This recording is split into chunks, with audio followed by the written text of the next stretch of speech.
Duga, meaning arc in Russian, was a Soviet over-the-horizon radar locating system used as part of the Soviets' anti-ballistic missile early warning detector, designed to provide advance warning of intercontinental ballistic missiles launched from the West.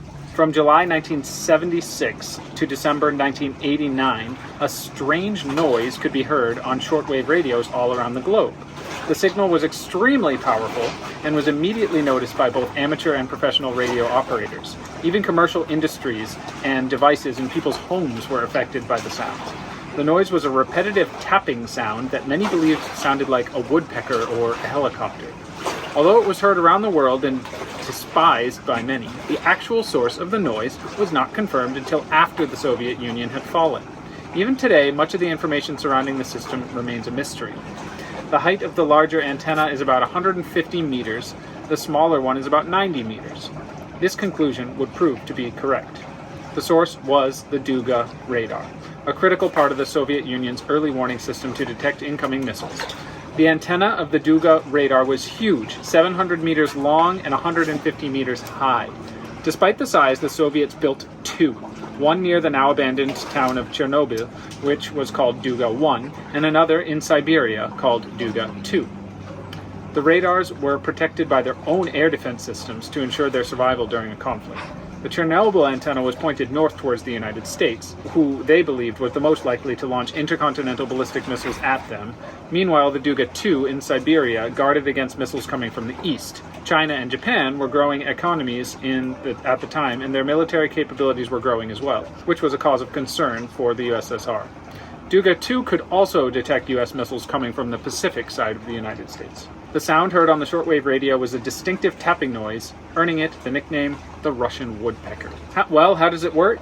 Each site had a transmitter and receiver located about 40 miles apart. As a conventional radar could only see as far as the horizon, the Duga radar circumvented this problem by bouncing its signal off of the ionosphere, enabling it to see over the horizon. To do this, an enormously powerful transmitter was required. The Duga system was able to transmit at 10 megawatts of power. The goal of the system was to detect an attack within the first 2 or 3 minutes after a missile had been launched. The Soviets had been experimenting with early warning radars for a while before the Duga system was put into action.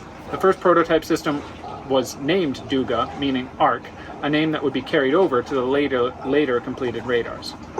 The earlier system was located in southern Ukraine and was reportedly able to detect rocket launches at the Baikonur Cosmodrome 1,600 miles away. A second prototype was able to detect missile launches from as far away as the Pacific Ocean. So the mystery of the Russian woodpecker, in the restricted and uninhabitable 30-kilometer zone around the Chernobyl nuclear power plant and the Pripyat labor camp, the Duga radar station. When the signal began in 1976, they were immediately heard around the world. This signal was so incredibly strong that it interfered with commercial aviation and shipping communications, civilian communications, and even disrupted television broadcasts. This prompted thousands of complaints, of course. As mentioned, no one knew the exact source of the sound, but experts quickly established that the sound must be an over-the-horizon radar system. Naturally, the Duga systems were extremely closely guarded secret. After the transmission began, both amateur radio enthusiasts and NATO were able to triangulate the position of the radars inside of the Soviet Union. Many countries complained to the USSR about the shortwave tapping sound, but they denied their existence. Even Soviet maps listed the location as a children's camp. One unconfirmed story details when one of the first U.S. journalists allowed into Chernobyl after the meltdown asked about the huge structure on the horizon. He was told that it was an unfinished hotel. Strange-looking hotel. Although people knowledgeable with radios knew the Russian woodpecker was some form of over-the-horizon radar, conspiracy theories began running rampant amongst the public. Ideas of mind and weather control were tossed around, while others feared the signal would destroy brain cells. The Chernobyl site would continue to be used until the nuclear disaster happened nearby, causing the Soviets to shut it down. Although the US were more comfortable in their conclusion, they would not receive official confirmation until the Soviet Union collapsed in the 1990s. Even then, the exact details of the system still remain a mystery.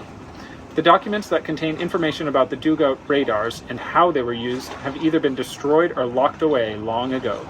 Today, the mystery of the Russian woodpecker has been solved, but its eerie structure remains, rusting quietly away in the Chernobyl exclusion zone. We visited this in 2018, and it's impossible to describe. This huge metal structure that goes as far as the eye can see almost, and just 150 meters high. It just, you look at it and you're like, what the heck is that thing? Definitely a cool hotel. I want to stay there. Yeah, right? I mean, I don't know how you would argue that this is a hotel. It's just giant antennas stretching up and out, rows upon rows of them. And yeah, it's just still sitting there because there's not really any reason to spend the money and time to take it down. Our guide was kind of laughing about it, just being like, Russians just kind of built this monstrosity and left it there. It's useless right now, not being used for anything, and no one can really do anything about it. I am Olena. This is Isaac. And we are the Travel Bug Bite. We met in Prague, Czech Republic, Lived in Shanghai, China, New York, and Rhode Island, USA. and now we live in Hawaii. We've traveled from Tibet to Puerto Rico Harbin to PP. and drove cross country with Smiley in our Tesla Model 3. Subscribe to follow our adventures. If you liked our video, don't forget to click the like button, leave a comment, and subscribe. Check out our videos from all around the world and let us know what you'd like to see next. Thanks for watching!